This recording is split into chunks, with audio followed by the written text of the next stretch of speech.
Okay, there's some silly and often poor advice out there coming from the so-called financial experts that can end up distracting you from the more important ways you should be thinking about your relationship with money. In this video, we're going to take a fresh look at a couple of these ideas with a common sense approach. And I think you'll walk away from this video with a new perspective on some old debates and be able to make better decisions in a healthier way. And if you stick around until the end, I got a bonus feature for you that's going to shock and possibly make you reevaluate your own habits. First up, the coffee debate. Now, bear with me. This video isn't all about the tired coffee debate. It's about a much deeper and more important issues, but it makes for a good starting point. So, Susie Orman says wasting money on coffee is like peeing $1 million down the drain. Then we got Kevin O'Leary from Shark Tank saying stop buying coffee at exorbitant prices. He says he makes his own coffee for 18 cents and then invests the money he saved from not stopping at Starbucks. Okay, so now we have Dave Ramsey. He says your coffee habit is costing you $22,995 over 30 years. And that's for the cheapest coffees at the shop, not for the expensive lattes and frappuccinos. But then we have people like Ramit Sethi blasting this type of advice and calling it totally absurd. Sethi advises spending freely and guilt-free on the small things that add to your happiness and quality of life. In fact, in a recent Twitter, now called X, he said, buy all the lattes you want. And he said, saving $5 on a coffee is not going to change your financial life at all. So who's right? Well, you want to be careful taking any of this advice too literally, because if we do, it can create serious problems for you and your goals in life. The coffee debate is just an easy example to look at because so many people enjoy caffeine in the morning. In fact, in a recent Empower research report, found that 62% of millennials don't care if their coffee habit costs them $7 every day because their coffee cravings bring them joy in life. So let's take a look at this coffee argument from the side of Susie Orman, Dave Ramsey, and Kevin O'Leary. If, for example, with tax and maybe a tip included, we are spending $6 per weekday for coffee, that's $30 a week or about $120 a month. If someone starts this habit in their young 20s and continues until they retire, we can look at what they could have had if they would have invested that money instead. Investing just $120 per month, earning at 10%, could grow to over $1 million over 45 years. Even over 35 years, it would have grown into over $400,000. That's a lot of years to be buying coffee every day, though. But it does give us an example of how the little things can add up. Considering that recent surveys found that more than 60% of Americans are living paycheck to paycheck, 56% feel behind on saving for retirement. And according to the analysis and data from the Federal Reserve Survey of the Housing Economics, nearly half of working-age adults in their 20s have no savings at all. So finding some room in a budget is a good goal, and you need to cut back someplace. After all, saving for retirement should be a priority. Many people believe their paycheck doesn't allow them to save anything at all. However, if you're struggling to get by now with your current income, imagine how life might be in retirement with no paycheck at all.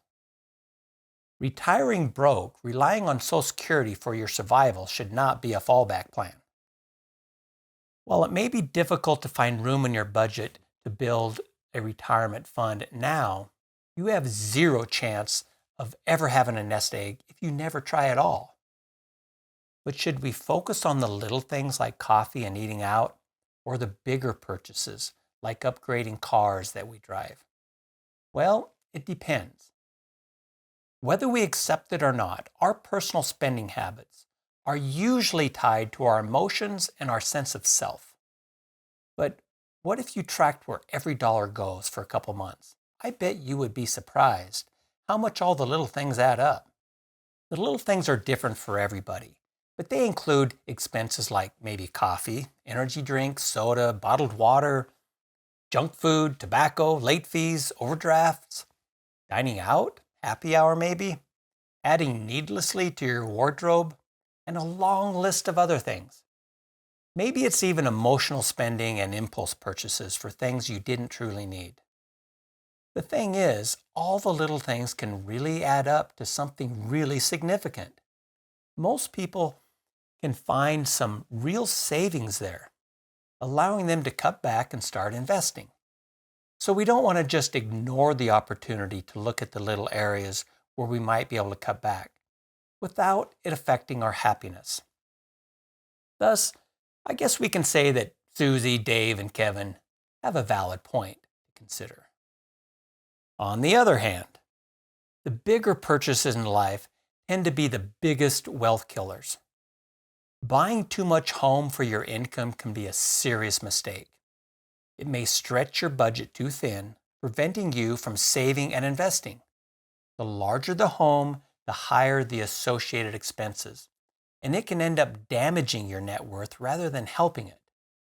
Making too frequent of car purchases, leasing cars, raiding your retirement account early, or paying high interest on credit cards are just a few of the significant ways that people damage their chances of ever achieving financial freedom.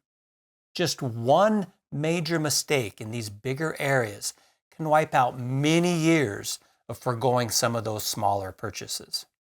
Therefore, Ramit Sethi definitely has a solid point. Big decisions don't happen as often, but when they do, you need the financial knowledge to make wise choices. Then, of course, when we do invest, it's important to avoid the unnecessary fees and poor products sold to us, like whole life insurance or loaded mutual funds. When it comes to our personal finances, there are many areas where most people can make better choices. If you want true financial freedom for yourself, you must want it more than the other unneeded things in life. Focusing on that goal helps you find some little areas to cut back costs from your budget and make wiser choices when it comes to the bigger purchases that roll around once in a while. Imagine a life where you have true financial freedom. You no longer need to feel like you're stuck in a job, trading your time for a paycheck. You choose to work, it's your choice. That's a nice place to be. Now the bonus material. Here's some shocking information that can help with your habits, health, and wallet. The American Heart Association recommends that women limit their sugar intake 25 grams per day and men 36 grams. For most people, these are tough limits to try and stay under, but they make for a good goal. You can do a quick search and read about all the dangers of having too much sugar in your diet. The American Heart Association, CDC, National Institute of Health, Harvard Health, and numerous other studies discuss the threats to cardiovascular disease, chronic inflammation, fatty liver disease, cancers, and type 2 diabetes, just to name a few. So keeping in mind the limits from the American Heart Association, let's look at this list of Starbucks drinks compiled by the website eatthis.com.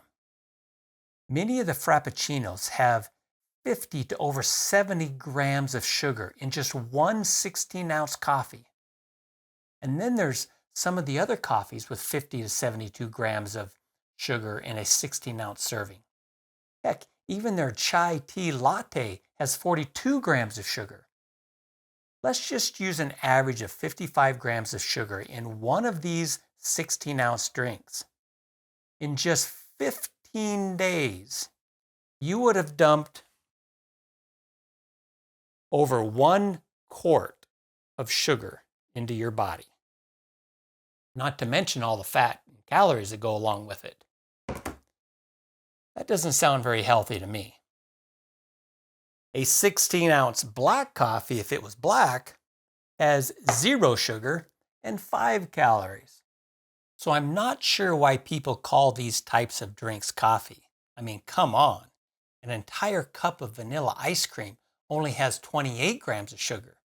Eating 2 full cups of ice cream would be 56 grams of sugar, or roughly equivalent to the sugar many of these drinks have.